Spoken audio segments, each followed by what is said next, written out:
aprendizaje a lo largo de la vida. Quiere decir lo anterior, que todas las personas de todas las edades pueden acceder a este maravilloso diplomado.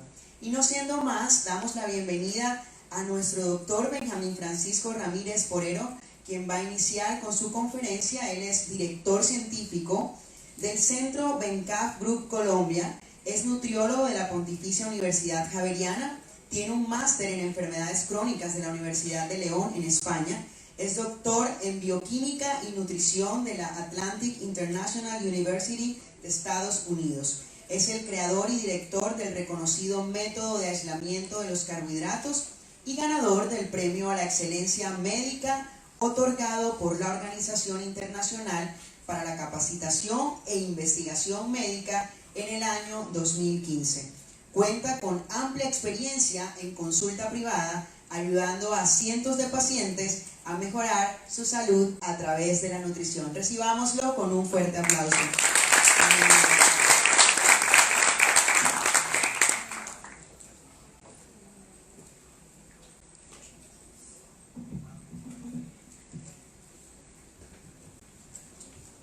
Bueno, muy buenas tardes. Buenas tardes. Muchas gracias.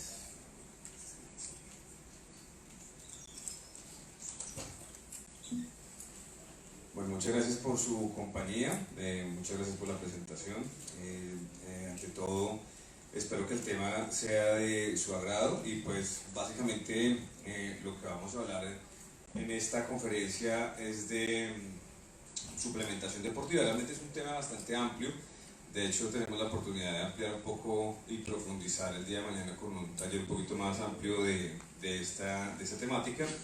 Pero vamos a ver una profundización sobre todo en algunos temas que son bastante, digamos, interesantes cuando uno atiende pacientes o atiende clientela en el ámbito del entrenamiento personalizado.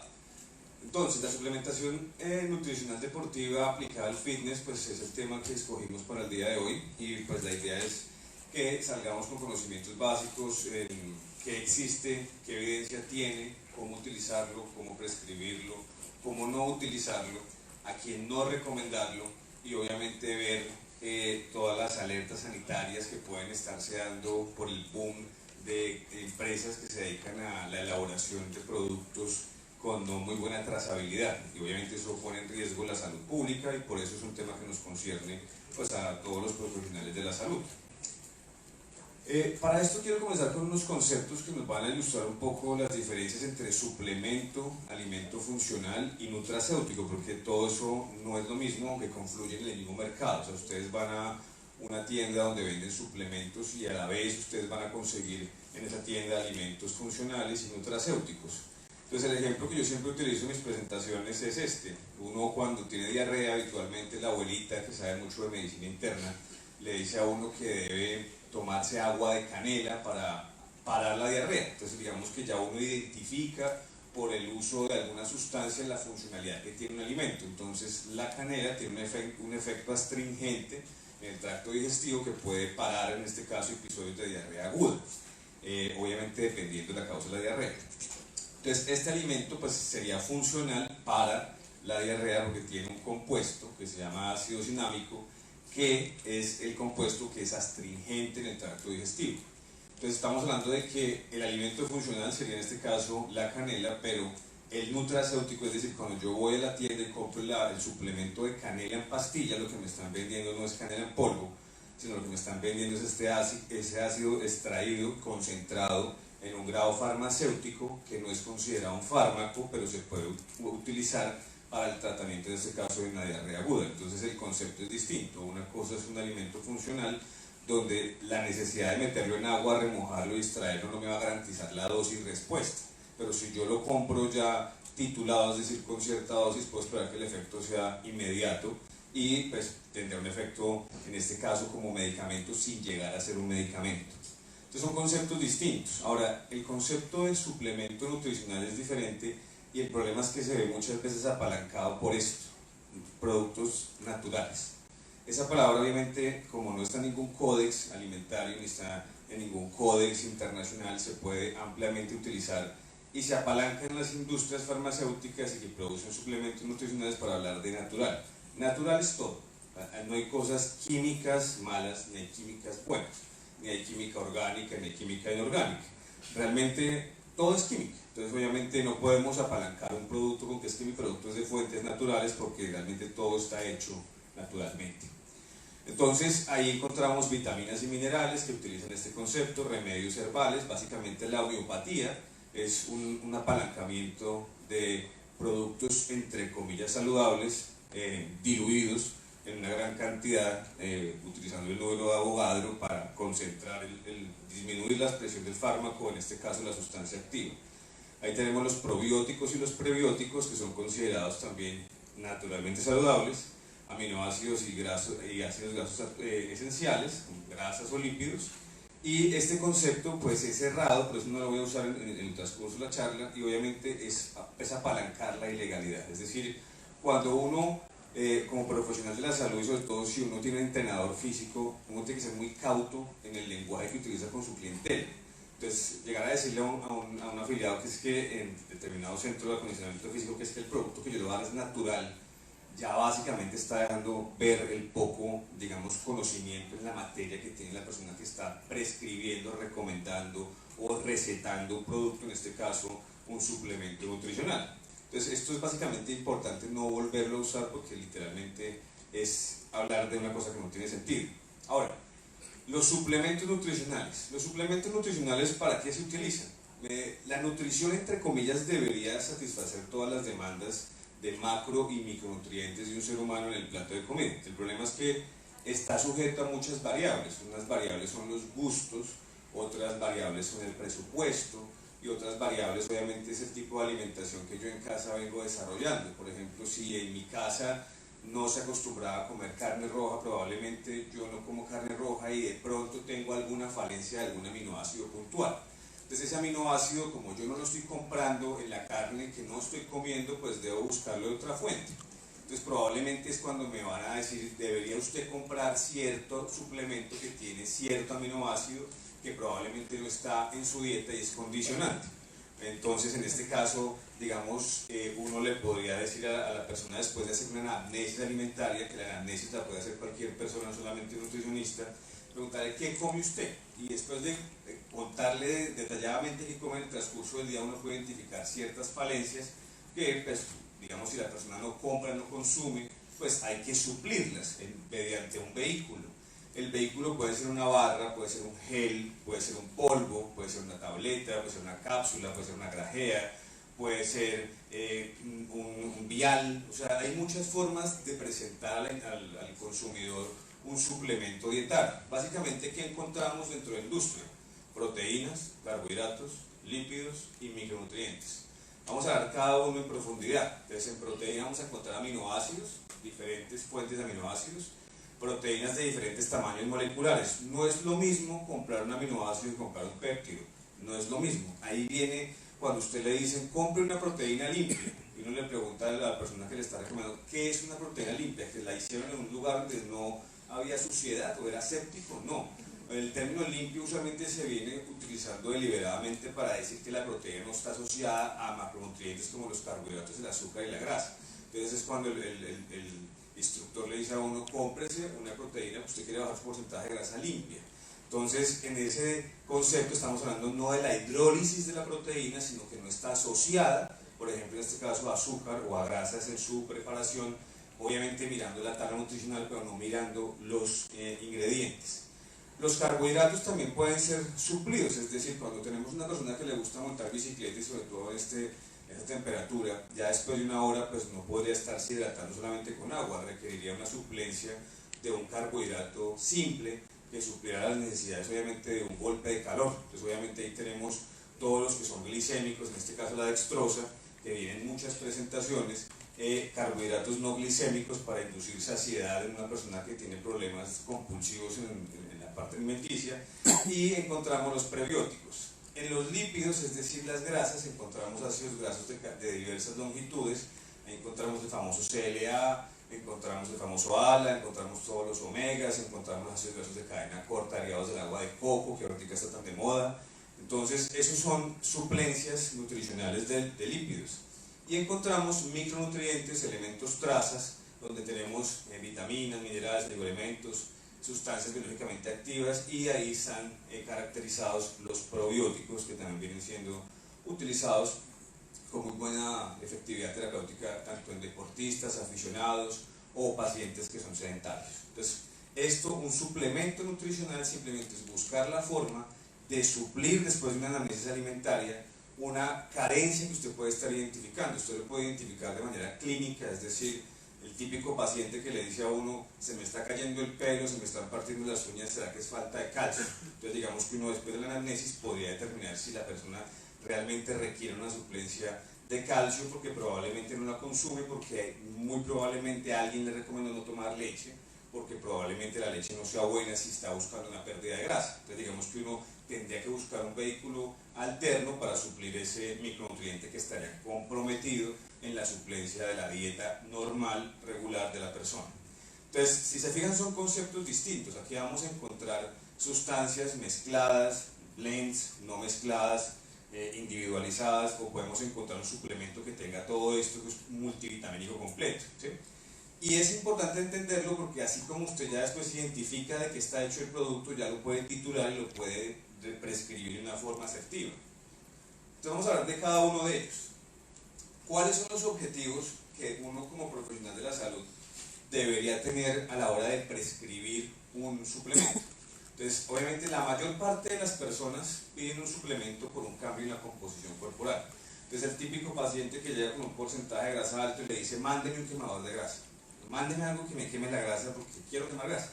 Entonces literalmente una de las primeras causas de compra identificadas a nivel de marketing de suplementos es esta.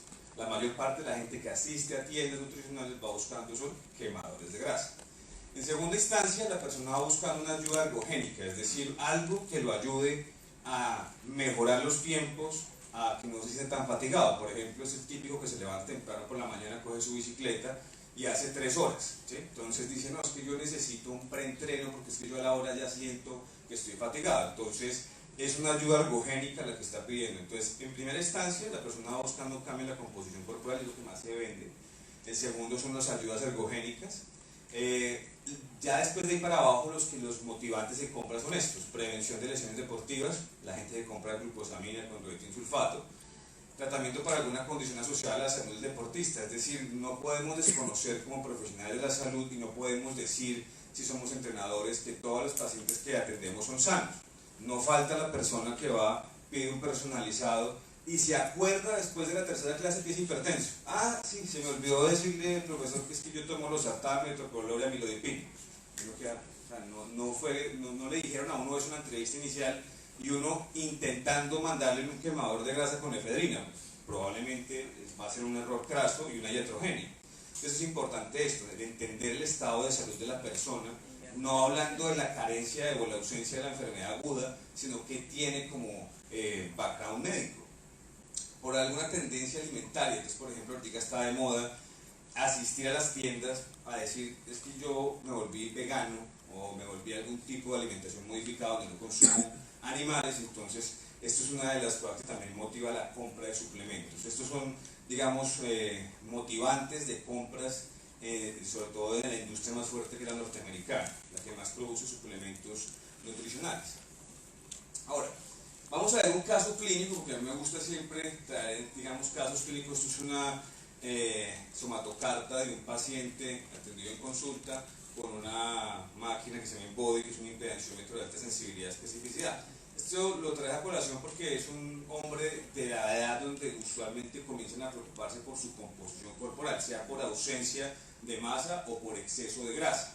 Entonces ahí tenemos un hombre de 35 años, masculino, obviamente llega con un peso de 70 kilos, un porcentaje de grasa alrededor del 24%, que usted lo ve y no lo ve ni muy arriba ni muy abajo, pero la grasa es, digamos, un paciente mesomorfo, casi tirando endomorfo en términos de somatotipo, y es una persona que se preocupa por su musculación. He perdido músculo, pesa 53 kilos limpios, tiene 17 kilos de grasa derivados de su 24% de grasa que tiene. Si se fijan, es el típico sedentario. En el tronco tiene toda su abundancia energética, 9,5 kilos, de esos 17 es en parte de su tronco, 1 kilo de grasa en cada brazo, 2,5 kilos en cada pierna, ahí están las desviaciones estándar. Entonces efectivamente la persona, a pesar de que el índice de masa corporal está entre comillas entre normal sobrepeso, por porcentaje de grasa ya sería una persona con tendencia a la obesidad dependiendo de su somatotipo.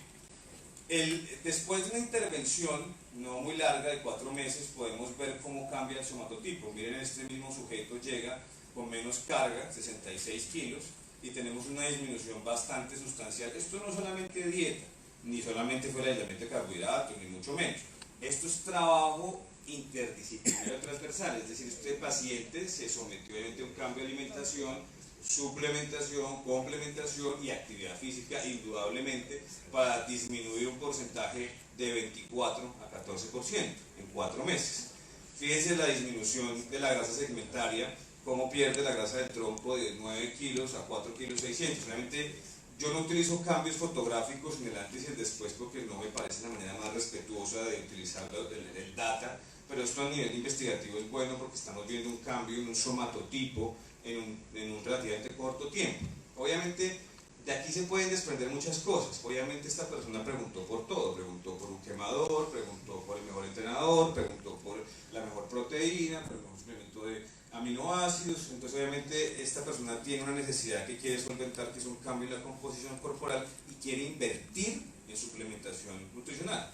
Entonces efectivamente pues uno en ese caso puede responder con toda la propiedad, pero obviamente con toda siendo cauto en no hacer, digamos, uso de sustancias que no se requieren. Entonces en este caso aquí tenemos cómo cambia la persona, esta es la ganancia en músculo. Fíjense, los brazos 2 kilos, en 4 meses 3 kilos, el tronco 24 kilos 25, 1 kilo 400 de masa muscular limpia, y en piernas también una ganancia.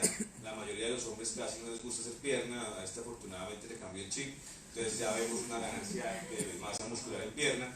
Fíjense el historial de la composición corporal, cómo cambia.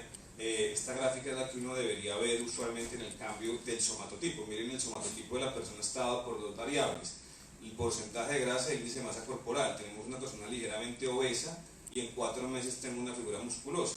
Obviamente esto es trabajo, esto no solamente es dieta, o sea, esto es trabajo, como les digo, transversal con el entrenador, obviamente logrando este cambio en un corto tiempo. Entonces para esto obviamente este personaje pues tuvo que apalancar su tratamiento con uso de suplementos nutricionales.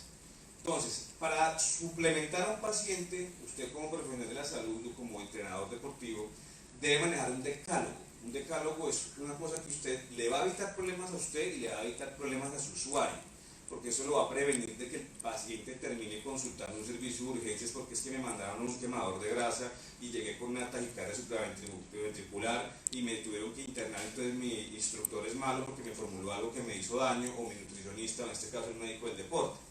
Entonces, el decálogo es el siguiente: si yo voy a prescribir o seleccionar un suplemento, debo tener en cuenta estas variables. 1. ¿Cuáles son los objetivos de la persona en actividad física, ejercicio, deporte? Es importante que el usuario entienda que el hecho de asistir al gimnasio 3 días no lo convierte en deportista. No es un deportista, es una persona que hace actividad física con regularidad. Ahora, si yo invertí en pagarle a un instructor, a un personalizado que va a mi casa, y tengo una rutina de 5 o 6 días con una buena carga y una buena frecuencia, puedo estar hablando de que estoy haciendo ejercicio. Ahora, si yo tengo una rutina de 6x7, donde solo descanso un día o ni descanso, o descanso con pausas activas, pues estoy hablando de deportista. Entonces para eso obviamente va a cambiar totalmente la suplementación deportiva, porque no es la misma proteína que le podré mandar a un paciente que hace actividad física, que tiene sarcopenia, al deportista que literalmente va a hacer Ironman. Son totalmente escenarios distintos y como tal se deben tener en cuenta. Ahora, evaluar la composición corporal. No se debe seguir apalancando el uso de simplemente decir al paciente que está obeso por índice de masa corporal. Ese es el típico error y el típico cortocircuito que existe entre el nutricionista y el entrenador deportivo. El paciente asiste a consulta con el nutricionista le dice está obeso por índice de masa corporal, y usted literalmente ve el tipo gigante con 90 kilos, con 11% de grasa, pero obviamente le va a dar altísimo el índice de masa corporal. Entonces, obviamente eso le va a quitar credibilidad a uno y le va a poner puntos al otro que sabe interpretar mejor la somatocarga, en este caso al entrenador. Entonces es importante, si yo voy a hacer una antropometría, tratarla de hacerla completa, con examen físico, análisis de patrones de comportamiento alimenticio, higiene del descanso y estado emocional, obviamente con una proyección nutricional de este paciente. Ahora, Otra cosa importante, relaciones posición, costo-beneficio. Hay usuarios, y sobre todo le pasa mucho a los adolescentes, que el papá no les quiere comprar la proteína, ahorran para comprar la proteína, la compran un mes, y se la toman un mes, pero quieren seguir ganando masa muscular. Un mes no va a ser suficiente para alcanzar un cambio en una composición corporal, y mucho menos en un adolescente. Entonces, por eso hay que hacer entender tanto al padre como al adolescente que la relación es posición, costo-beneficio. Obviamente hay que concertarla, porque si es una proteína que es muy costosa, probablemente usarla un mes no va a tener relevancia alguna. La trazabilidad y buenas prácticas de manufactura. Aquí quiero traer a colación las redes sociales. Ustedes se han dado cuenta, y quiero que hagan el ejercicio, vayan a una tienda y miren una proteína de un laboratorio que lleve más de 20 años en el mercado, que es relativamente cara, no voy a dar el nombre, y compárenla con una proteína que se esté vendiendo ahora por redes sociales tipo Instagram. Y sale una modelo influenciadora diciendo que esta proteína es más costosa que un laboratorio que tiene 20 años de trayectoria haciendo suplementación deportiva.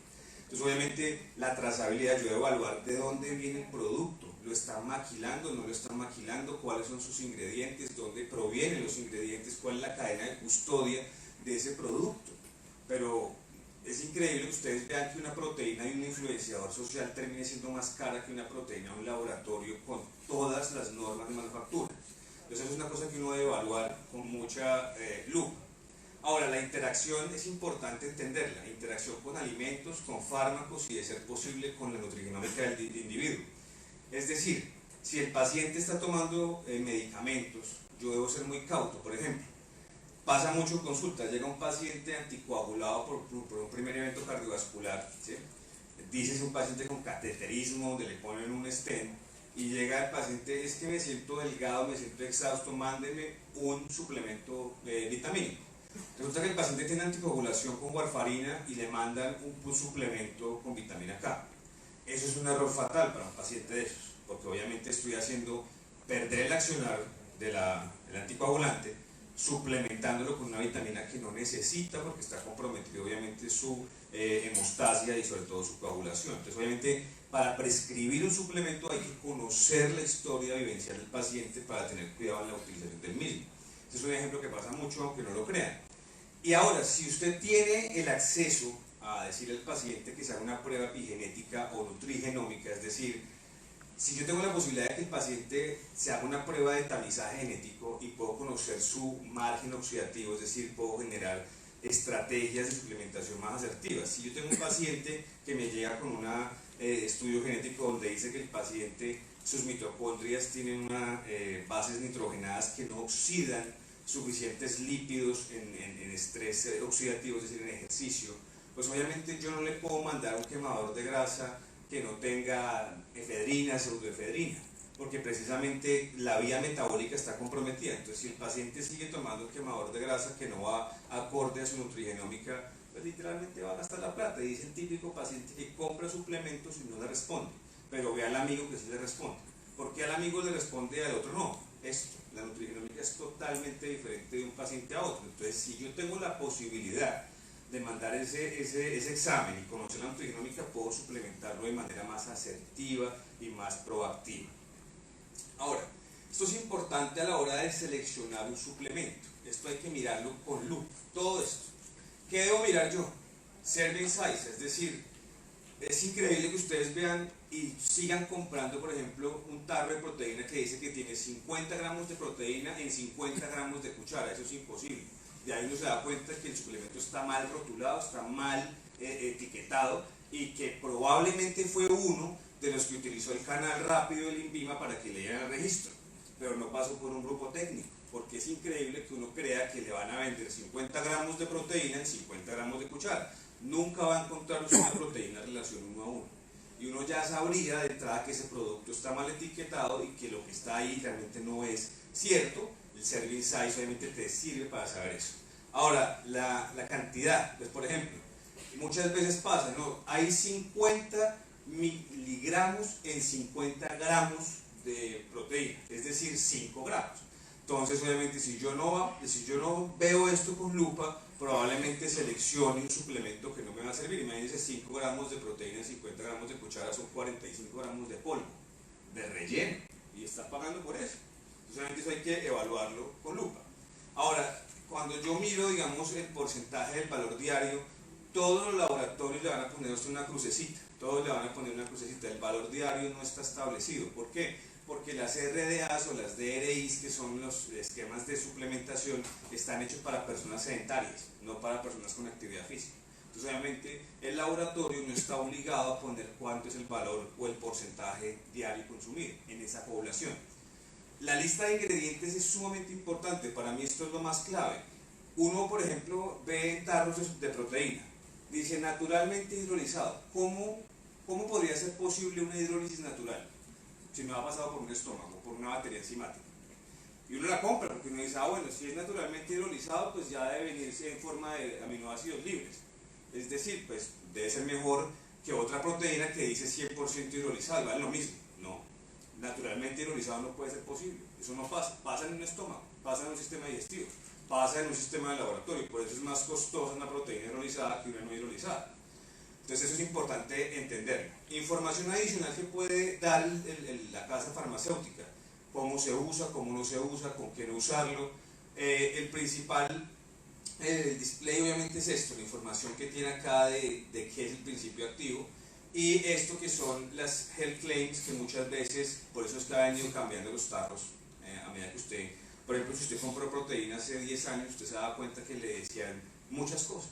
Ahorita ya son más cautos en el lenguaje, porque ya hay más regulaciones. Es decir, yo no puedo prometer en un tarro que voy a curar, sanar o voy a aumentar de peso una persona en músculo ni que lo voy a volver el próximo Arnold Classic. ¿Sí? Entonces, ese tipo de cosas son muy importantes entenderlos, porque así, si yo veo que un producto no cumple con esto, pues probablemente la prescripción mía como profesional va a ser nefasta y ahora el presupuesto que usted va a gastar pues se va a comprometer totalmente. Entonces son las cosas que uno debe revisar cuando va a comprar un suplemento en cualquier parte, así sea en las redes sociales. Entremos entonces en detalle. Proteínas. En proteínas tenemos la dosis de proteína, es, digamos, el ente más importante actualmente es este, el International Society of Sports Nutrition.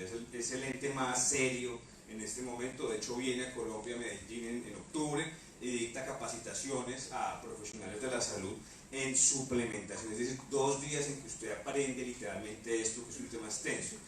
Él es el ente más importante ahora porque él es el que nos dice, bueno, al fin es 1 gramo de proteína por kilo de peso, son 2, son 1.5, son 2.8, lo que sea. Realmente lo que a uno le importa cuando compra un suplemento no es la eficacia, es la seguridad. Es decir, que la seguridad puede estar dada de que si usted tiene un paciente le puede dar de 0,8 a 4 kilogramos con toda la tranquilidad del mundo, que no le va a subir la creatina, no le va a subir el PUN, no le va a subir la excreción de microalbuminuro, no le va a pasar. Obviamente hay que tener presente la historia clínica del paciente. Entonces, el aporte seguro que quiero que ustedes tengan en cuenta hoy es que yo puedo ir de 0,8 a 4 gramos por kilogramo. Ahora, es importante, es kilogramo libre de grasa, no es kilogramo total. Es decir, yo no puedo, si tengo un paciente que pesa 110 kilos, que es grande, pues tiene 90 kilos, 85 limpios, y el resto es grasita, pónganle un 20%, yo no puedo hacer el cálculo de la ingesta proteica con los 110 que pesa el paciente. Yo hago el cálculo con el peso sin sus reservas, es decir, el peso limpio, y así puedo asegurar una dosis más segura. Esa es la forma con la que se calcula la ingesta de proteína diaria. Ahora, el 60% de los requerimientos de proteína se debe satisfacer por la alimentación y el 40% se debe satisfacer por la suplementación, es decir, es más preponderante la proteína derivada de la dieta que la misma suplementación. No, es que yo tengo un paciente que solamente quiere tomar proteína líquida y no quiere comer más porque se volvió vegano. Perfecto. Pero obviamente toca buscar cómo se ajusta a eso e intentar que sea lo más seguro posible y eficaz posible, porque más de 40 gramos de proteína su intestino no absorbe. Si usted come más de 40 gramos, literalmente se van para la vía fecal, es decir, va a ser popó carne. Entonces, por eso es importante tener mucho cuidado con eso, porque pues, se le va a ir toda la inversión por el inodoro. Ahora, los objetivos del balance, los objetivos de la prescripción de la proteína es que yo lo que debo hacer no es preocuparme por la cantidad de proteína, sino porque el paciente, el usuario, entre en un balance de nitrógeno positivo. Por eso ustedes van a comenzar a ver un cambio a partir de este año en los suplementos. Como una empresa en Estados Unidos hace 2 meses sacó una proteína con alfa-cetoanálogos, ya les voy a explicar qué es eso. Ahora todas las proteínas van a hacer lo mismo.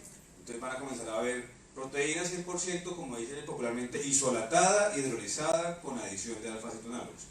Los alfa-cetoanálogos son aminoácidos que no dejan residuo, por eso se mandan a nivel de consulta de nefrología, porque no activan la vía de excreción de urea. Entonces obviamente el paciente no tiene pérdidas sensibles de nitrógeno, por lo cual el nitrógeno se retiene, que es básicamente el efecto que haría un decaurabolín, que es un esteroide utilizado para la retención de nitrógeno en personas que utilizan ese tipo de sustancias. Eso lo hace también sin necesidad de inyectarse eso o un alfa-cetoanálogo.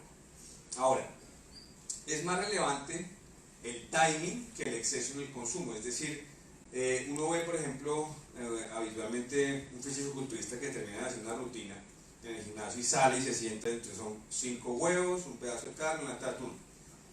Sería más sensato que se comiera eso cada 2 horas o cada 1 hora, y eso es el timing a comérselo todo en una sola sentada. ¿Por qué? Vuelvo y les digo, porque la vía de compromiso no hay absorción, no hay digestión y probablemente hay una mala absorción de proteína. Entonces obviamente sería mucho más rentable para ese paciente tener ingestas de 40, unas 9 comidas diarias o 12 comidas diarias en el caso de una persona que esté buscando una ganancia de masa muscular libre de grasa.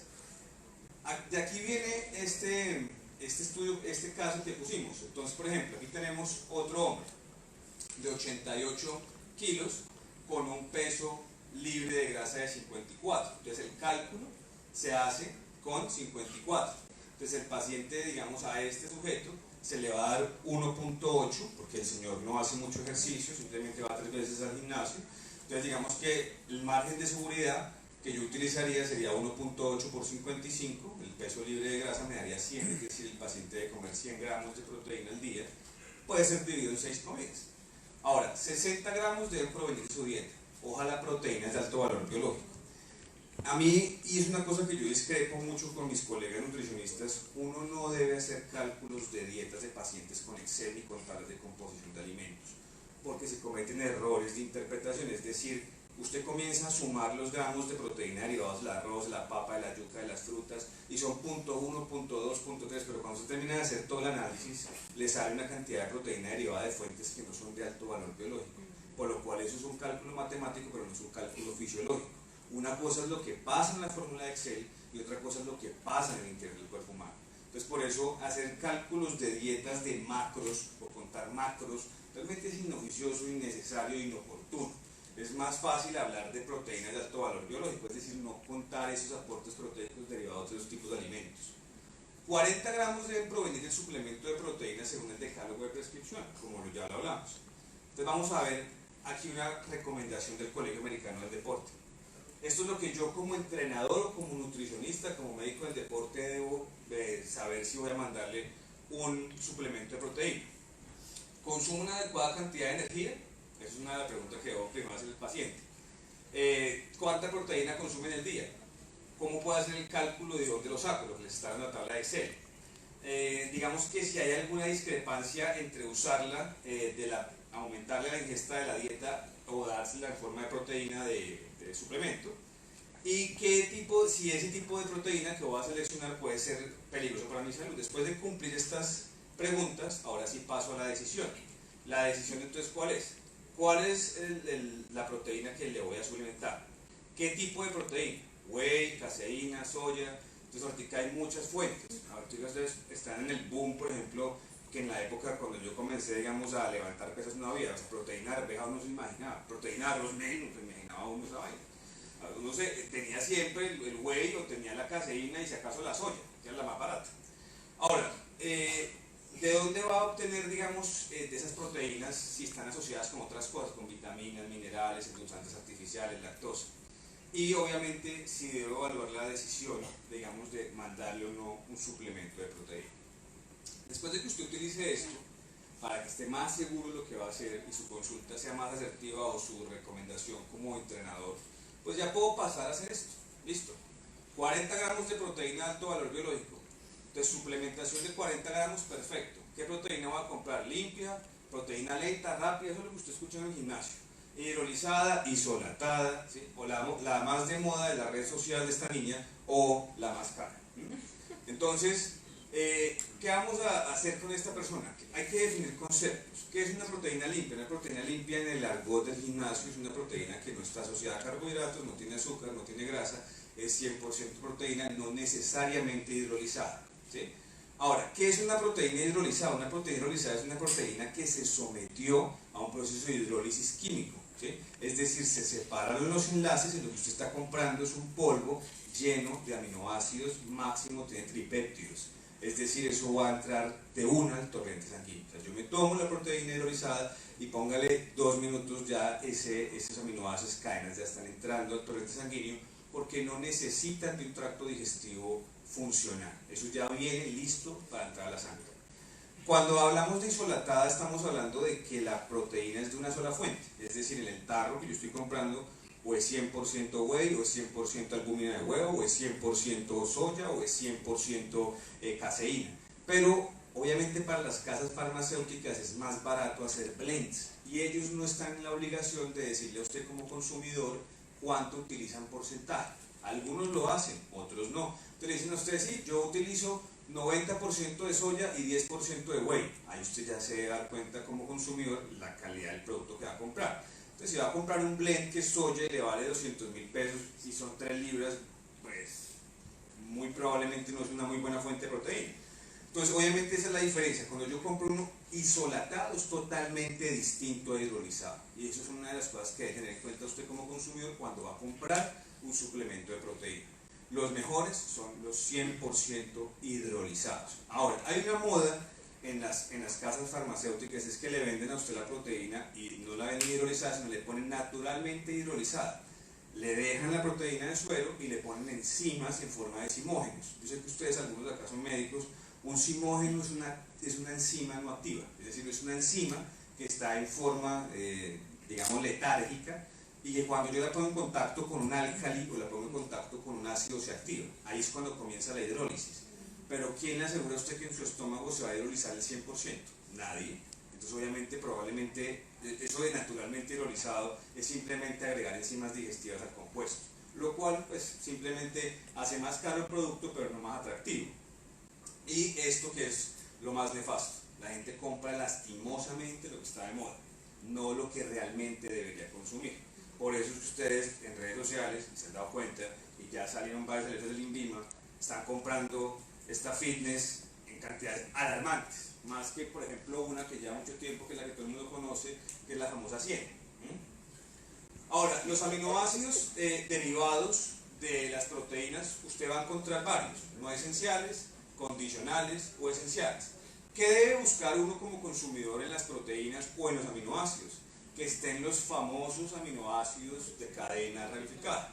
En este caso vamos a encontrar isoleucina, lisina y valina. Esos son los que llamamos branch and chain aminoácidos. ¿Por qué son tan buenos esos aminoácidos? Porque son los que más retienen nitrógeno. Pero la evidencia, ya la vamos a ver más adelante, no marca que el hecho de que usted compre aminoácidos de cadena ramificada tenga un plus en la ganancia muscular, como si lo tiene la creatina en evidencia clínica testeada. Entonces, aminoácidos, aquí vamos a encontrar aminoácidos libres, es decir, sueltos, o aminoácidos en forma de 2 enlaces, 3 enlaces en forma de péptidos. Esos son aminoácidos que usted puede comprar también en polvo, ya vamos a hablar de cuáles. El aumento, lo que se busca es el aumento en la concentración de algún aminoácido con intenciones terapéuticas, es decir, yo en un niño de 14 años que va al gimnasio, que tiene un carpograma abierto, que le va a decir el médico no haga ejercicio porque eso lo deja chiquito, no es cierto, eso muy probablemente es un condicionamiento de aminoácidos como la lisina. Entonces lo que yo debo buscar obviamente en ese caso es concentrar la lisina en plasma para que la contracción muscular no me barra con ese aminoácido que se va a ir literalmente a la placa de crecimiento motor del niño, en este caso el adolescente. Entonces lo que uno busca es concentraciones más altas de aminoácidos en sangre en determinadas circunstancias, dícese el adolescente en crecimiento. Entonces ahí vamos a encontrar aminoácidos esenciales, aminoácidos ramificados, el que está de moda ahora, HMB, el beta-hidroximetil beta-butirato. Entonces este está usualmente, ustedes lo han visto en la propaganda de televisión con este señor, es que estoy perdiendo masa muscular y el médico me recomendó muy asertivamente comenzar a utilizar tal producto porque tiene HMB, ¿sí? Entonces obviamente esto es un aminoácido también derivado de la leucina. La leucina es un aminoácido ramificado que más retiene nitrógeno y es el que más expresa las células satélites, que son los que más hacen ganancia muscular. Es decir, usted cuando vuelva a comprar una proteína, busque que le den el miligramaje completo del aporte de leucina. Si usted logra hacer eso y si logra encontrar un producto que lo cumpla, es el producto que clínicamente más le podría dar resultados si usted busca una ganancia muscular. La famosa glutamina, que es de toda la vida, y pues la glucosamina también hace parte del grupo de los aminoácidos, que es una molécula amina pegada a una molécula de glucosa.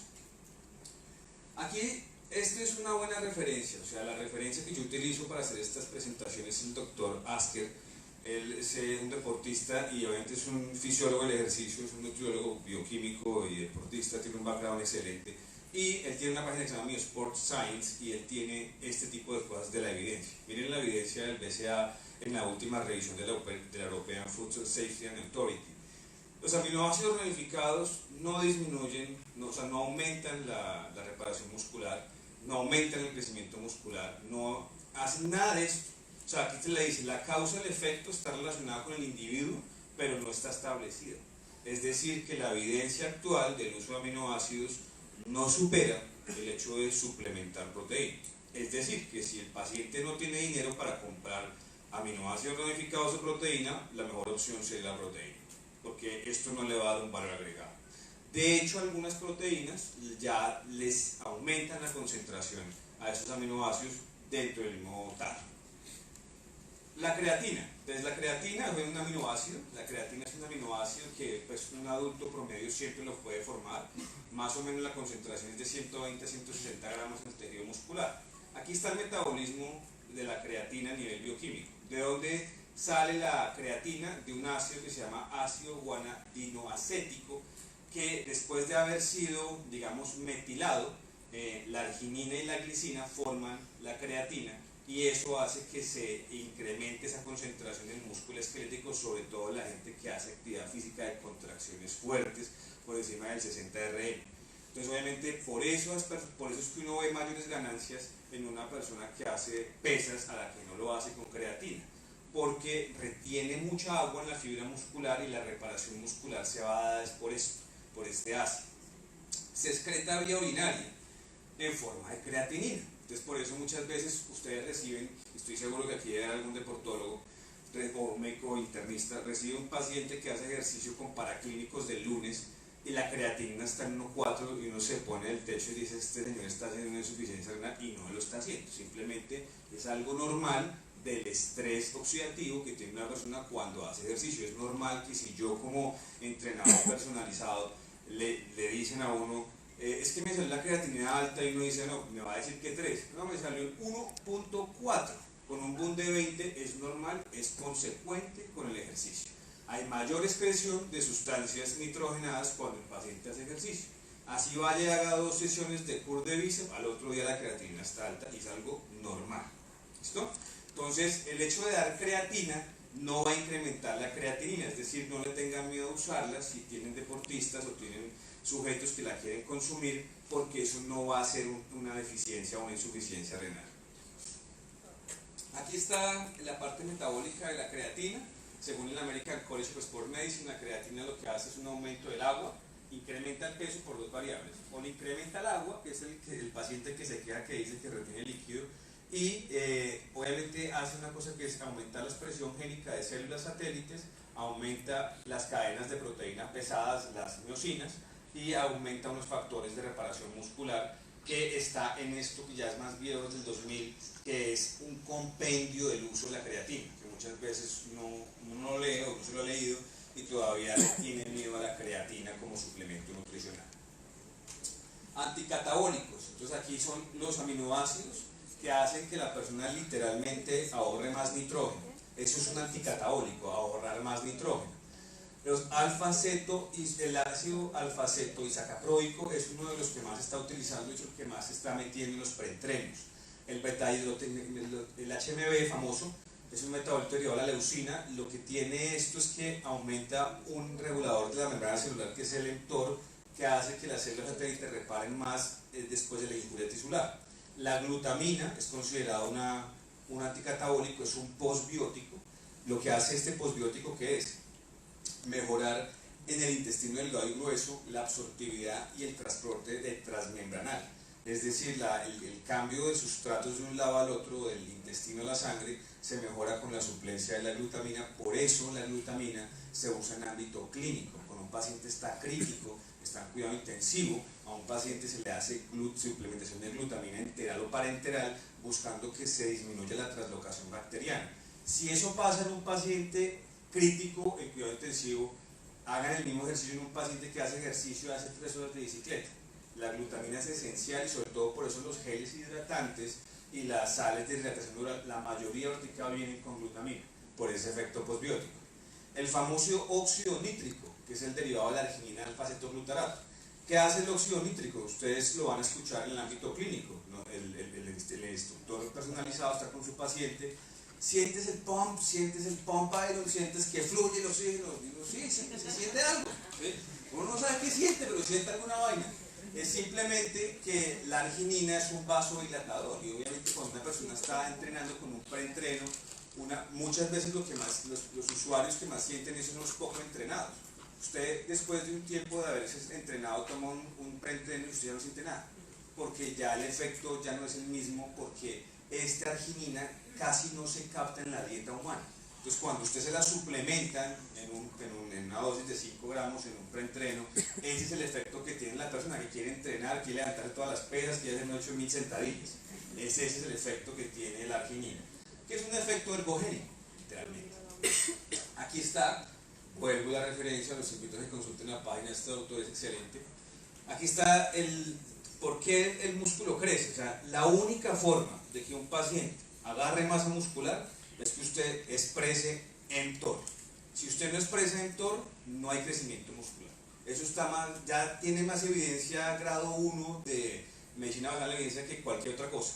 Y el único que lo hace es la leucina, ese aminoácido ramificado, expresa mTOR y expresa el péptido parecido a la insulina tipo 1, que es el que hace que la fibra muscular se repare más rápido. Por eso, digamos que para mí ahorita es más prudente suplementar leucina que suplementar ramificado. Y ya se consigue leucina sola. Entonces es mucho más sensato, sobre todo en pacientes que quieren ganancia rápida de fibra muscular limpia. No esenciales o aminoácidos no esenciales. Ahí tenemos la carnitina. La carnitina se sintetiza a partir de la lisina en el hígado y los riñones. No es necesario comprar L-carnitina sola, no tiene evidencia, es la evidencia más pobre que existe en el ámbito clínico. Ya la Organización Americana de Medicina del Deporte está cansada de hacer estudios con ella porque realmente la evidencia que tiene es muy pobre. Entonces por eso la gente que sigue comprando carnitina como quemador de grasa, porque aumenta la palmitoid CO, sintetasa, eso no hace quemar más grasa, literalmente. Entonces por eso es uno de los más weak en todos, por eso no me voy a detener mucho en él. La S-adenosilmetionina es uno de los que se utiliza, es uno esencial, o sea, lo puede fabricar el cuerpo, y esto le pasa mucho a los deportistas que presentan depresión. La depresión es por un overreaching y un overtraining, y es por una deficiencia de SAMI, que es que es un aminoácido que se vuelve poco convencional. Les voy a mostrar más adelante un paraclínico de un deportista Ironman con una albúmina de 3. Imagínense un Ironman con una albúmina de 3. Y es una persona que usted lo ve y sigue haciendo ejercicio, que tiene una albúmina de 3, o sea, tiene deficiencia de esto y probablemente va a tener cosas espontáneas, como una celulitis espontánea. La espirulina es no esencial, es una alga, de esa alga hay muchos aminoácidos, esto es más que todo para el target vegano. La clorela es una alga, esa alga tiene muchos aminoácidos, sobre todo hierro, y por eso se utilizan en dietas veganas. Y enzimas digestivas. Uno puede usar enzimas digestivas en dietas hiperproteicas buscando mayor retención de nitrógeno, no necesariamente el pancreoflat, no necesariamente enzimas comerciales de grado farmacéutico, sino la famosa papaína o bromelina derivadas de la papaya o derivadas de la piña, que son obviamente enzimas que degradan aminoácidos y proteínas. Aquí está una de las conclusiones del estudio que les dije de la American College of Sports Medicine, de la carnitina. Realmente yo no quisiera detenerme en esto porque no hay ningún beneficio, más allá simplemente de algunas, beneficios, sobre todo en niños, en algunas características deportivas. Entonces por eso yo en la carnitina no me detengo mucho. Ahora pasemos a los carbohidratos, que es un tema interesante. Aquí tenemos la terminología y la clasificación de los carbohidratos del Dr. Cummings. Esta es digamos, la que se utiliza actualmente, aunque es un poco vieja del 2007, pero es la que se está utilizando hasta en la actualidad. Aquí tenemos los carbohidratos. Entonces tenemos que los carbohidratos se clasifican por el grado de polimerización entre azúcares, son de 1 a 2 carbonos, de 3 a 9 carbonos oligosacáridos y más de 10 carbonos polisacáridos. ¿Qué es lo que nos interesa entender de esto? Que es imposible que se siga hidratando a una persona que hace bicicleta, sobre todo en esta temperatura, con productos que tengan maltodextrinas. ¿Por qué? Porque las maltodextrinas son 3 a 9 carbonos, es decir, requieren que se haga hidrólisis a nivel intestinal. Si yo tengo un paciente que tiene la frecuencia cardíaca alta en 140 montando bicicleta y se toma un gel hidratante con maltodextrinas, la frecuencia cardíaca va a aumentarle y el pico de fatiga va a llegar más rápido. ¿Por qué? Porque el flujo sanguíneo ya no se va a ir solamente a los músculos implícitos en el movimiento del ejercicio, sino que también se va a ir al gasto de digestión, que está comprometido. Entonces hay un cortocircuito entre el flujo que está hacia los músculos y el flujo que está hacia el tracto digestivo. Entonces es por eso que es importante entender, si yo voy a utilizar un gel hidratante, debe ser única y exclusivamente con azúcares que solamente sean derivados de 1 a 2 carbonos, es decir, dextrosa. Eso es lo que yo debo buscar en una persona que está hidratándose. Se utilizan geles o baños de fructosa. Eso ustedes, cuando ustedes ven al futbolista que coge el gel y lo escupe, no es porque los tengan que hacer, sino porque los deportólogos usualmente hacen una cosa que se llama baños de fructosa. La fructosa usualmente cuando se escupe o cuando se toma de esa forma hace que se libere mucho más rápido al torrente sanguíneo, digamos, unidades de azúcar que no requieren insulina para su accionar, y sobre todo puede ser utilizado por células no necesariamente hepáticas y musculares. Entonces por eso se utilizan baños de fructosa y se utilizan dextrosa, pero maltodextrinas no se usan y no se deberían usar en casos de personas que se están hidratando con carbohidratos en suplementos. Lo mismo, ustedes están viendo, por ejemplo, que ustedes compran, digamos, geles hidratantes, y esos geles hidratantes tienen polialcoholes, sorbitol, mannitol, lactitol, xilitol. Ellos inhiben la absorción intestinal, o sea, aumentan el grado de golpe de calor. Entonces, por eso, si usted entiende esta tabla, probablemente sea mucho más fácil utilizar una sal de rehidratación oral. Aquí tenemos el efecto fisiológico de los carbohidratos. Entonces, obviamente este efecto fisiológico es lo que le venden a usted en el suplemento. Le va a dar energía, le va a incrementar la saciedad, es glicémico en el caso de los deportistas, puede bajar el colesterol como el almidón resistente, incrementa la absorción del calcio en niños deportistas, por ejemplo los nadadores, ¿sí? Son fuentes de ácidos grasos de cadena corta, ¿sí? Después, digamos, del consumo se comportan como prebióticos, es decir, cambian la microflora. Para el estreñimiento, porque también es muy normal que usted tenga deportistas con estreñimiento o con colon irritable.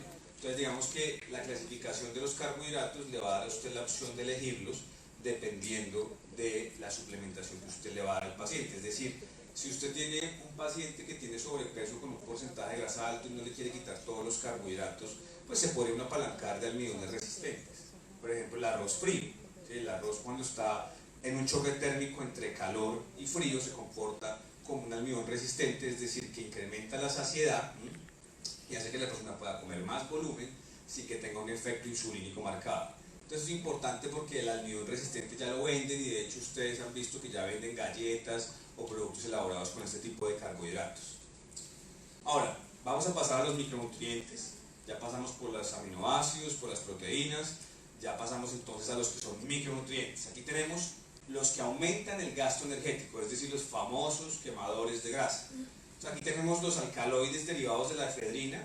Si a usted le venden efedrina en este momento, le están vendiendo una sustancia que está baneada hace más de 10 años por la FDA. Eso ya no se consigue. ¿En dónde se consigue? En redes sociales. Cuando ustedes ven un producto por allá blue que se vende, ¿sí? Es efedrina combinada con otras cosas, y por eso solamente el canal de venta es ese, ¿sí? Porque no se puede vender, porque la FDA lo baneó ya hace mucho tiempo, porque la mayoría de gente que tomaba efedrina sí perdían peso, sí perdían grasa, pero llegaban literalmente con un choque cardiogénico a un servicio de urgencias. Por eso, por política gubernamental, se sacó del mercado norteamericano, por lo cual, si allá está vetado, aquí está vetado el doble, ¿sí? El famoso extracto de naranja amarga, que que es un término utilizado para la pseudoefedrina, que es sinepinefrina libre. Entonces, este es el que se está usando actualmente. La mayor parte de los quemadores de grasa que uno compra de cualquier marca tienen esto, porque como ya no se puede usar efedrina, se utiliza la pseudoefedrina. El piruvato, y uno de los más importantes y los que más me llaman la atención a mí es este, la yohimbina o el extracto del yohimbina. Ese es un extracto también de una molécula que es beta 3 y esa sí es totalmente lipolítica. De hecho, los quemadores de grasa que tienen yohimbina, algunos, que yo sé que aquí hay algunos que de pronto lo han probado, han sentido hipoglicemias durante el ejercicio. Están haciendo la pesa, están en un déficit energético, están en cetosis, y que usted ve a la persona levantando la pesa y tiene una piel de gallina. Es porque se está consumiendo bastante yohimbina, se está pasando la dosis. Eso es un aumento energético severo por estímulo excesivo de las membranas del beta 3. Y eso incrementa el gasto energético bastante, por lo cual la persona literalmente baja mucho de peso. Ese suplemento de yohimbina lo están vendiendo ahora como oxandrolona, ¿sí? Y es supuestamente que es una oxandrolona natural, ¿sí? Y es simplemente yohimbina, porque no se podría vender oxandrolona de esa forma como se vende deliberadamente. Es yohimbina combinado con ningún esteroide. Esto aumenta el gasto energético literalmente. Ahora, los modificadores de la absorción y el metabolismo de los carbohidratos. Aquí ustedes van a encontrarse algunos pacientes de pronto ustedes les dicen: es que a mí me formularon picolinato de cromo, de que el picolinato de cromo me ayuda a controlar la diabetes. No, eso no ayuda a controlar la diabetes. El picolinato de cromo lo que hace supuestamente es aumentar la secreción de insulina. ¿Para qué? Si yo tengo un paciente con resistencia a la insulina, es un paciente que tiene hiperinsulinemia, no que tiene hipoinsulinemia. Entonces, por lo mismo, el picolinato de cromo es uno de los que menos funcionan en el árbol de pérdida de peso. El famoso chitosan, que está en muchos suplementos que se venden como inhibidores de la absorción de la grasa, como el famoso Orlistat. Entonces, este es derivado de un crustáceo. Usualmente sí genera esteatorrea, o sea, la gente consume el producto y después de que come una comida que tiene abundancia en grasa, al otro día ve la deposición con grasa. Entonces sí funciona, es muy poco evidente que pierda peso, porque el problema del sobrepeso en Colombia y la adiposidad está dada es por exceso en el consumo de carbohidratos y no por grasas. Y la Garcinia camboya, que ustedes de pronto la han escuchado, el ácido que está es el ácido hidroxicítrico. Lo que hace es inhibir parcialmente la absorción de carbohidratos, y este, que es uno de los más seguros del mercado, si no es el más, es el famoso ácido linoleico conjugado, que es un postbiótico, que la funcionalidad está de acuerdo al isómero. Si ustedes se meten a las redes sociales van a encontrar tanto posturas a favor como posturas en contra del CLA. El CLA no tiene estimulantes. ¿Cuál es la ventaja del CLA? Que el CLA lo que hace simplemente es mejorar la resistencia a la insulina por los transportadores de membrana. ¿Qué sucede con el CLA y por qué hay unos que dicen que generan hepatotoxicidad? Porque depende del isómero. El isómero del CLA, el ácido graso es de 18 carbonos, tiene 2 insaturaciones, puede estar en la posición 9, en la posición 11, en la posición 10, en la posición 15. El que es 9-11 es el más seguro del mercado, por lo cual es el que menos efecto de hígado supuestamente llegaría a tener si se llegase a presentar. De hecho, es uno de los más seguros y uno de los más amigables, es el que yo más recomiendo en un protocolo de adiposidad central. Incrementan la saciedad del apetito. Los prebióticos, los almidones resistentes, los carbohidratos modificados, el glucomanano, la goma guar, el psyllium, el aloe vera y las fibras hidratables.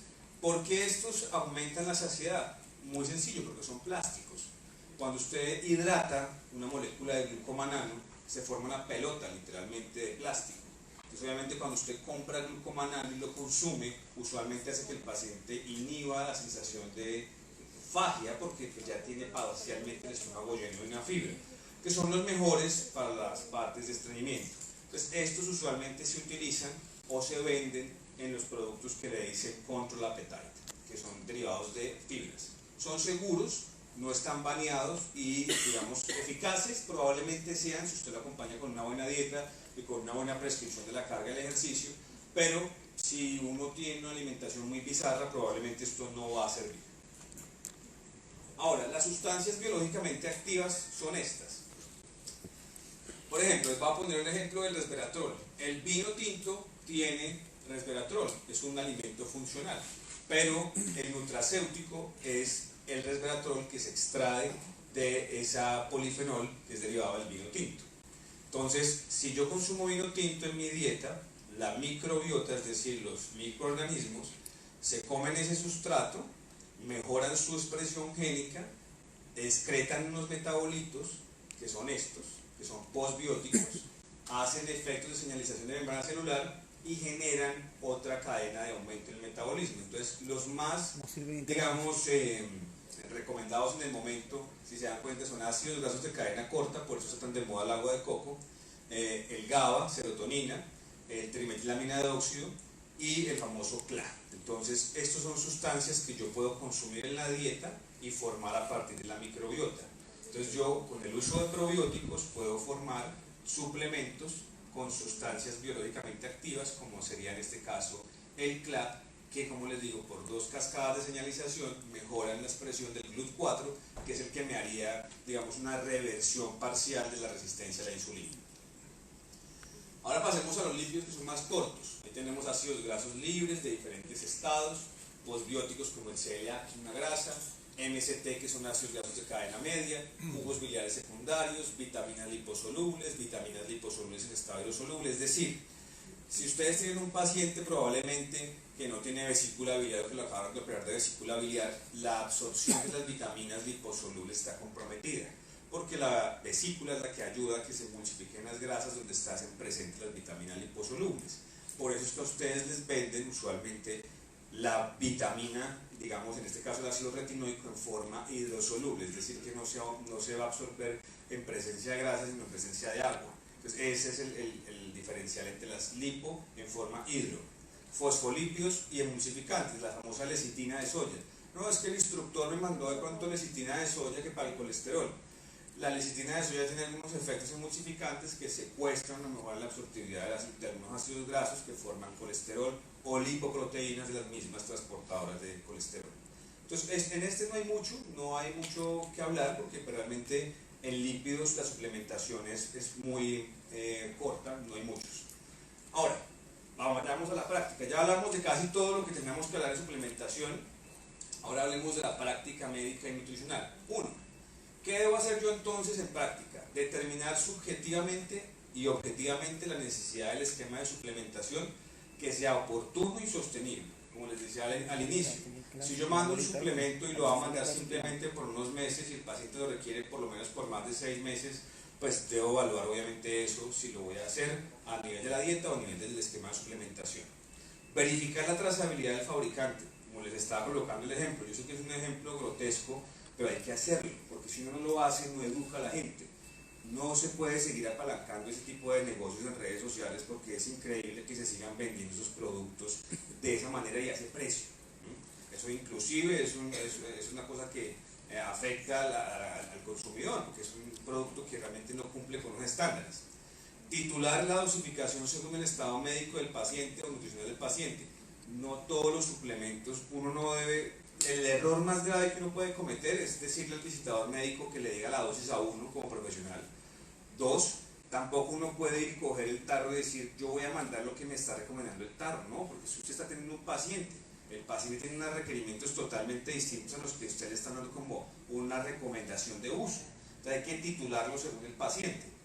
Evaluar el impacto con pruebas antropométricas y bioquímicas y test deportivos, es decir, yo puedo evaluar el impacto, como les mostré inicialmente, en un InBody o en cualquier otro tipo de técnica antropométrica, cómo cambia el paciente con un esquema de suplementación, y si yo como profesional le entrego al paciente o como instructor, digamos, le doy un cambio en el somatotipo cada mes, pues estoy dándole un diferencial a mi trabajo. Yo cada vez que voy al gimnasio y veo un personalizado que monta a un paciente en una tanita y le hace la impedanciometría, désela en hoja, para que el paciente vea, o sea, si mi trabajo vale y ahí están los resultados. Pero si simplemente, sí, te bajaste 10 kilos, qué barraquera, no tenemos ni idea de qué. Entonces obviamente es más sencillo ahí seguir, digamos, ejerciendo un diferencial entre mi competencia. Y establecer una cosa que es importante, que es la periodización. La periodización es fundamental en la suplementación deportiva. Es decir, yo debo de prescribir el suplemento y periodizar al paciente. Es decir, si yo tengo un paciente que hace ciclos de ejercicio, que es muy intermitente, pues no puede estar tomando CLA todo el año, sino cuando realmente se beneficie él mismo. Porque si el paciente no hace ejercicio y toma CLA y dice, sí, es que con eso peco, rezo y pato, no. Eso no va a suceder y literalmente es consumir una sustancia que no le va a servir para lo más mínimo. Las alertas sanitarias, esto por ejemplo esta semana que ustedes se dieron cuenta, el INVIMA con el problema allá en Bogotá, que cogieron unos funcionarios que vendían registros. Eso es una cosa que solamente pasa en Colombia, es lamentable. ¿Por qué? Porque es que nos llenan entonces los anaqueles de tiendas de sustancias que no son seguras para el consumo humano y que simplemente pasaron con un registro con plata y eso no lo debe apalancar. Entonces aquí están las alertas sanitarias, la Red Nacional de Farmacovigilancia, ahí ustedes se dan cuenta qué suplementos y métanse a ver los suplementos y es increíble que la gente compre productos que ustedes ven en los tarros y uno hasta se asusta. Revisar el etiquetado y rotulado verificando que la información reportada en los ingredientes se encuentre en concordancia con lo reportado en la tabla. Aquí hay una proteína en Colombia que yo sé que ustedes la conocen y se vende como pan caliente y dice, tiene 45 gramos de proteína en 43 gramos de servicio. Eso no es posible, eso no es posible, ¿sí? Y lo mismo dice que o sea, el producto tiene sabor pero no le relacionan los excipientes. O sea, el excipiente no lo cuentan en el gramaje del servicio. Entonces aquí les pongo el ejemplo. Desconfiar de casos como este. 50 gramos de proteína por 49. Eso es imposible, eso es sospechosamente imposible. El que tituló eso y el que hizo esa tabla no sabe lo que está haciendo, literalmente. O sea, eso lo hicieron por tabla de composición de alimentos o quién sabe si lo hicieron. ¿Sí? Ahora, la mayor parte de los suplementos dietarios son aprobados por entidades nacionales e internacionales por estándares de seguridad. Es una cosa que quiero que les quede claro, más no de eficacia. Es decir, que si yo le pido a un personalizado o a un nutricionista que me mande el mejor suplemento, eso no es posible. Porque yo le puedo garantizar la seguridad, pero yo no le puedo garantizar la eficacia, no lo garantiza ni la casa farmacéutica. Ahora, aquí está una referencia, quiero que la tengan para cuando ustedes hagan sus revisiones. Esta referencia es el papá literalmente de los suplementos. Es la oficina de suplementos dietarios del Ministerio de Salud de Estados Unidos. Aquí están todas las sustancias que usted quiera, el extracto del mangostino morado de no sé dónde, el extracto aquí hay uno que es el mango africano, que para la pérdida de peso, ahí está totalmente relacionada la evidencia, la eficacia, el uso, quién lo usa, quién no lo usa, en qué dosis, en qué presentaciones, porque esto es seguridad para el consumidor. La evidencia. ¿Qué evidencia me tiene que dar a mí un profesional de la salud cuando me va a prescribir un suplemento alimenticio? No es que la evidencia me la da el visitador médico que me va a visitar con el producto, no, eso no es evidencia. ¿Cómo hace usted para darse cuenta que un producto tiene evidencia? Esto, hago esto. Lamentablemente uno debería hacer esto acá y no esto acá, ¿sí? Debe ser al revés, pero el problema es que obviamente todos los estudios clínicos tienen sesgo de interpretación. Y porque usualmente el que patrocina el estudio es el mismo fabricante. Entonces obviamente yo debo hacer un análisis en bases de datos serias, no solamente en PubMed. Aquí hay una gran cantidad de bases de datos, Scopus para mí es la mejor, donde usted puede mirar metaanálisis, donde le va a dar la evidencia de lo que usted va a usar, o lo que va a prescribir, o lo que va a titular. Pero no es que cuál es la evidencia del producto que usted me está mostrando, la evidencia del experto, eso no es evidencia. Entonces por eso hay que hacer todo el trabajo científico, el rigor necesario para saber, no apalancar la casa farmacéutica, es pedir la ficha técnica, mirar qué tiene el producto y mirar la evidencia del ingrediente. Eso es lo que se hace actualmente. Aquí está la posición de la Asociación Americana de Nutricionistas y Dietistas en cuanto a la suplementación. Ahí están todas las recomendaciones. La primera, pues lo que les dije, yo tengo que mirar si es necesario, si es oportuno, si lo voy a hacer, por qué lo voy a hacer, si no lo puedo hacer a través de la dieta, de dónde voy a suplementar al paciente, de dónde viene el producto. Ese es el decálogo que existe internacionalmente para que uno literalmente no cometa una iatrogenia como profesional de la salud. Ahora, la periodización nutricional. Todo tiene, como les digo, una razón de ser y aquí está muy bien descrita. Entrenamiento, nutrición, planeación. Eso es una cosa que se debe repetir en el tiempo. Los objetivos de una persona no son iguales al del otro. Si yo ya tuve un porcentaje de grasa del 11 y me volví a subir al 17, vuelva y haga lo mismo. Entrene, nutrición, planifique. Entonces estos son trabajos intersectoriales. El nutricionista tiene que estar a la mano, obviamente con el entrenador, porque si no, esto no se va a dar y la periodización no sirve, y por eso los biorritmos cambian. Y es cuando usted ve al paciente que tiene el abdomen marcado, 11% de grasa, lo deja de ver 2 meses, ya lo ve grande, entonces no, es que ya dejó de entrenar. No, esto está pasando, es algo normal, son biorritmos. Esto hay que entenderlo para entender que la composición corporal tiene ciclos. Y esto era todo lo que les venía a hablar el día de hoy. Muchas gracias por su atención, espero que les haya gustado.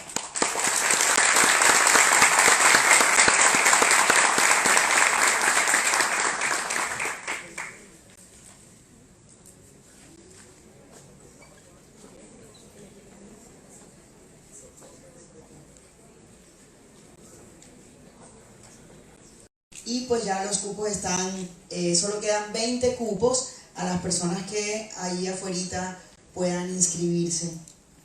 Adelante. ¿Quiénes tienen preguntas? Adelante. Si no me la sé, la voy a buscar en Google, ¿viste? ¿Sí? La googleamos, ya lo sabemos. Buenas, ok. Bueno, yo vengo de la ciudad de Santa Marta. Mi nombre es Armando Carrillo, estudio en ECAF. Profesor Rueda es instructor mío allá. La pregunta es para usted, doctor. Usted mencionó ahorita sobre los carbohidratos, que por qué un ciclista termina de entrenar el ciclismo, ¿qué carbohidrato debe tomar? Hay que ver en la duda. Gracias.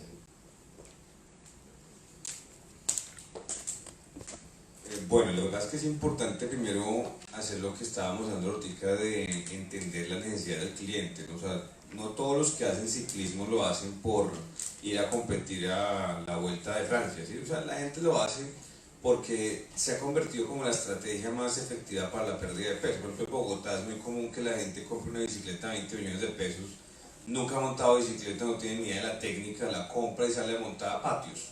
Y uno dice, bueno, un paciente que nunca lo ha hecho tiene unos requerimientos especiales, entonces uno trata de adaptarse para no decirle que no lo haga. Entonces, por ejemplo, si tú tienes un paciente con un porcentaje de grasa alto, por ejemplo, el típico que tiene un peso adecuado pero está haciendo ciclismo pero tiene grasa visceral alta, tiene factores de riesgo altos, no sería prudente que después de invertir 3 horas bajando a patios y subiendo a patios llegue a comer carbohidratos, porque lo que uno está buscando es optimizar el recurso de la pérdida de grasa corporal. Entonces obviamente uno lo ve, porque usted ve a los ciclistas, 10 ciclistas parados después de haber montado 10 horas de bicicleta y se ponen a tomar jugo de naranja, papaya, arepa de choclo.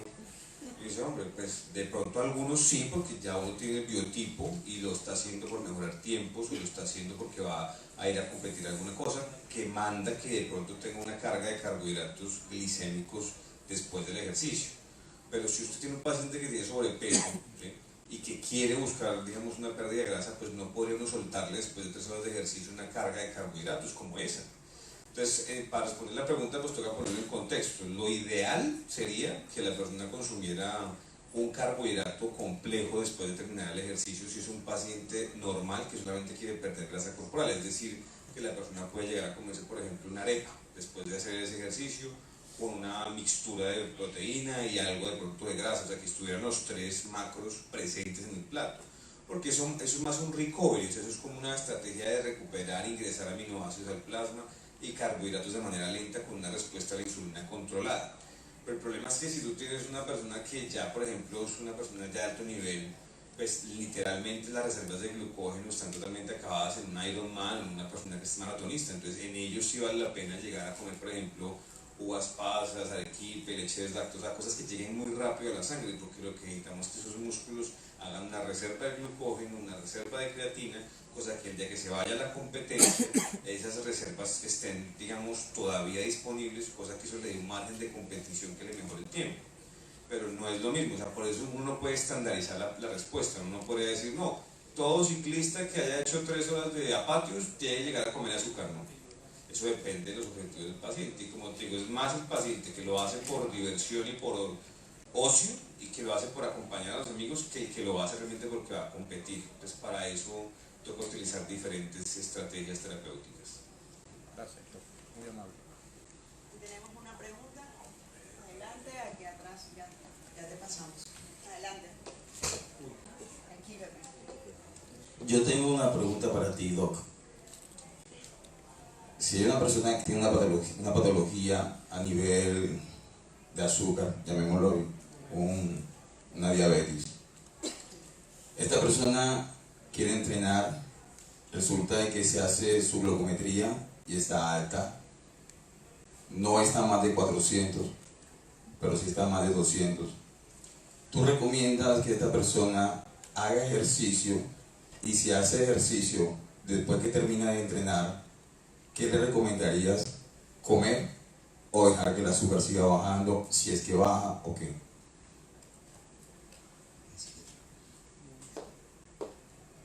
Bueno, lo que pasa es que si tú tienes un paciente que tiene unas glucometrías de si tú eres entrenado y ya el paciente te llama y te dice, oye, me amanecí con la glicemia en 200, no es prudente que entrene, porque obviamente esa persona al tener la azúcar alta va a perder más sodio.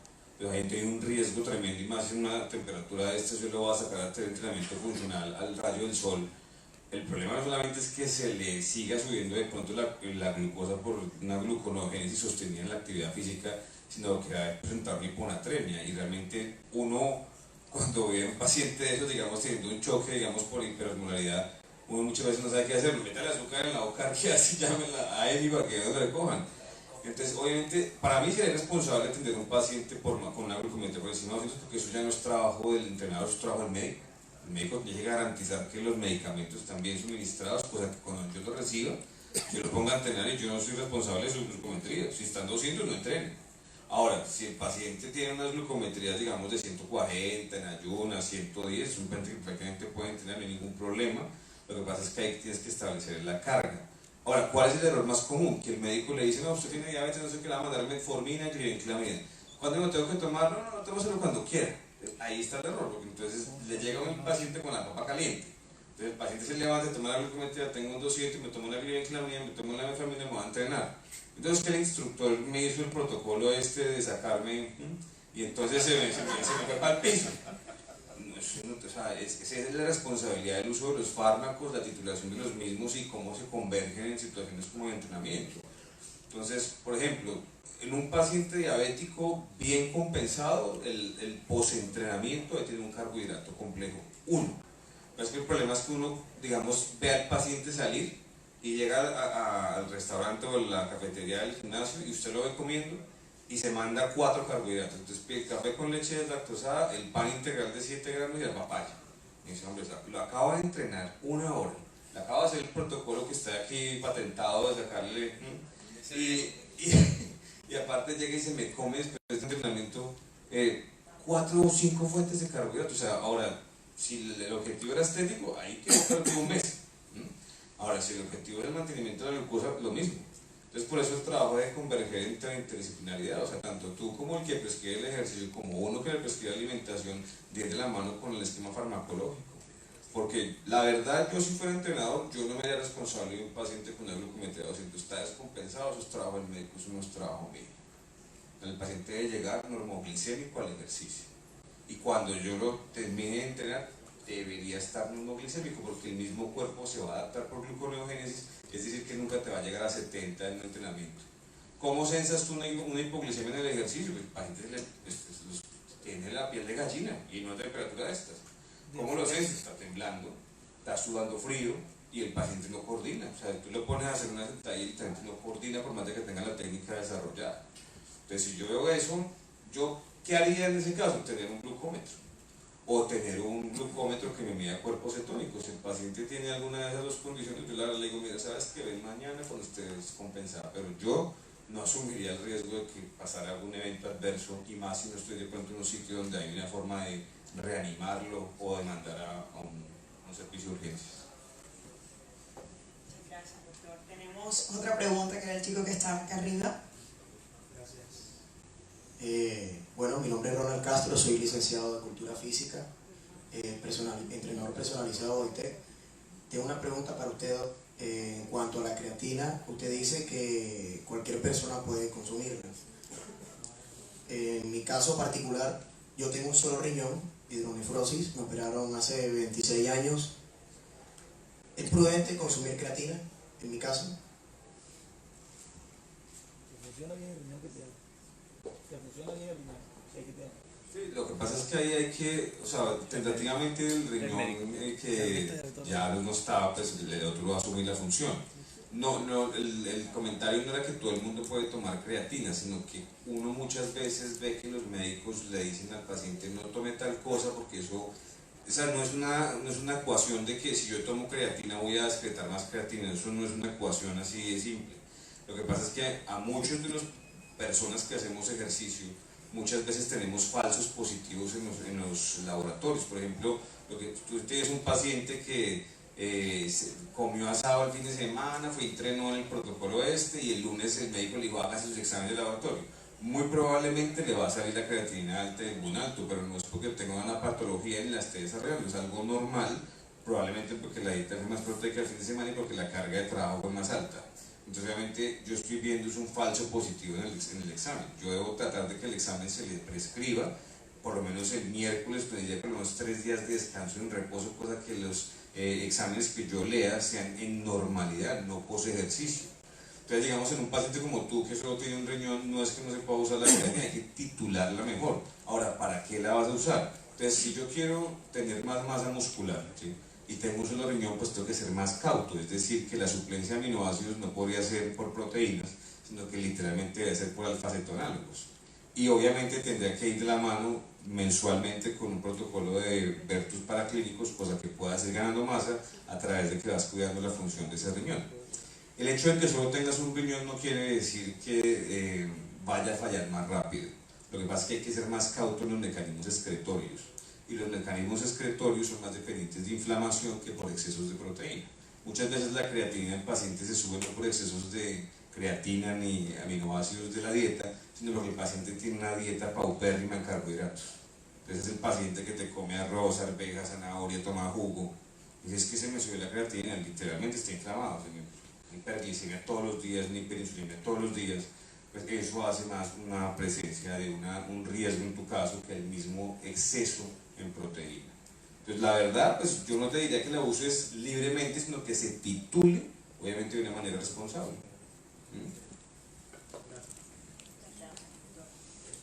Tenemos una última pregunta, adelante. Doctor, bueno, hoy en día sí lo vi que estaba hablando mucho del veganismo. Es muy rara la persona que se puede encontrar que tenga pues considerada la dieta vegana como su estilo de vida. Asimismo, las proteínas también están muy limitadas para esto, o sea, todo tipo de proteínas en general que uno pueda estar encontrando en cualquier lugar donde vendan los suplementos son basadas en pues trozos de cadáver de X ser que estuvo vivo. Entonces, lo raro es encontrar eso. De pronto, ¿dónde se podría encontrar alguna marca o algún tipo de suplemento especializado únicamente para los veganos? Porque en mi caso particular, yo soy, entre comillas, vegetariana, o sea, yo no consumo nada de animal, ni siquiera huevos ni lácteos, solamente todo lo que es proteína vegetal, pero si de pronto, esporádicamente, como un sándwich en X parte, pues el pan ya le tiene huevo, tiene leche, tiene todo, entonces por derecha se lo meten a uno. Pero como tal mi dieta es prácticamente vegana, entonces ¿dónde podría conseguir uno de este tipo de suplementación? Gracias. Bueno, digamos el tema de suplementación para veganos, el día de mañana vamos a profundizar un poquito más porque es más denso la respuesta que te puedo yo suministrar. Lo que pasa es que lo que uno tiene que buscar en un paciente no es buscar un suplemento, por ejemplo el caso tuyo, sino es mirar otras fuentes de aminoácidos. Entonces, por ejemplo, yo hablaba ahorita de la clorela y la espirulina, son algas. Ahora, si la persona que se volvió vegana tiene digamos, una parte, es que ya es como lo que hablábamos acá de conocer al cliente. Hay veganos que dicen, no, yo no voy a consumir nada que haya tenido sintiencia, es decir, que yo no consumo ni siquiera algunos vegetales porque algunos vegetales tienen sistema nervioso central y como tienen sintiencia yo no como nada de eso. O sea, es al punto en que llegue la persona a desarrollar su veganismo. ¿Sí? Yo recibo pacientes de todas las vertientes. No soy yo el que puedo juzgar tu alimentación, sino yo como profesional debo asumir la postura de tratarte según tu tendencia, más no imponerte mi ley. Es decir, no es que yo mando acá, yo soy de la bata, entonces tienes que tomar proteína de no sé quién. No, tú tienes la decisión porque tú optaste por dejar de comer cosas sintiencias. Entonces, pues, por ejemplo, las algas tienen sistema nervioso central, sí, pero son fuentes de proteínas, son fuentes de alto valor biológico de aminoácidos como la espirulina, y por eso se vende tan buena, digamos, en este momento, porque tiene mucha fuente de hierro, que en un paciente como tú está limitado por la ausencia del consumo de proteínas de origen animal. Entonces eso puede ser una buena fuente. ¿Debo comprarla en forma de suplemento? No. Yo puedo comprar la alga y cultivarla en mi casa y hacer la biomasa y sacar de ahí mi consumo de proteína. Que te quede estandarizada y no se contamine, no te puedo responder porque eso depende de cómo lo hagas.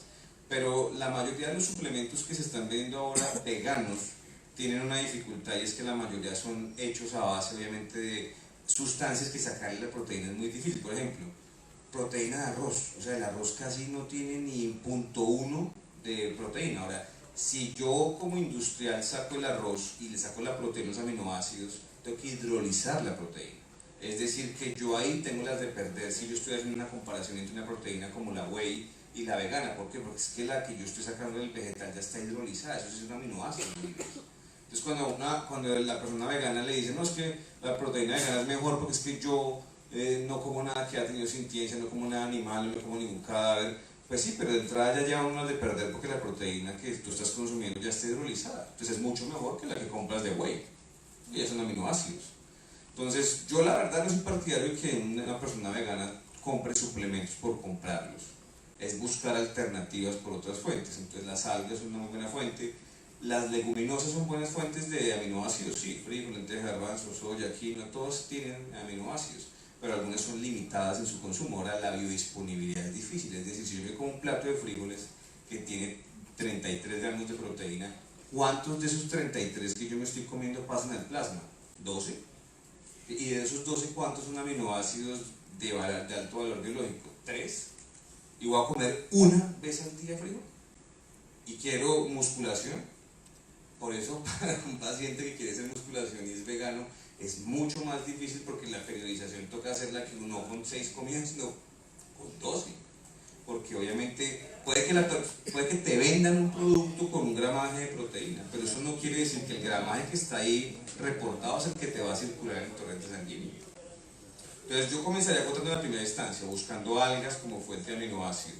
Si llegase a quedar insatisfecha las necesidades, comprar un suplemento que tenga proteína de origen vegetal, que ya se vende, dicen plant-based proteins, pero hay que buscar ojalá que no sean con azúcar, de lo que llaman vulgarmente limpio, porque el problema es que el paciente vegano tiende a subir mucho de grasa corporal y tiende a tener mucha grasa corporal y muy poco tejido muscular. Entonces uno ve niñas con sarcopenia a los 19 años y el porcentaje es en 40.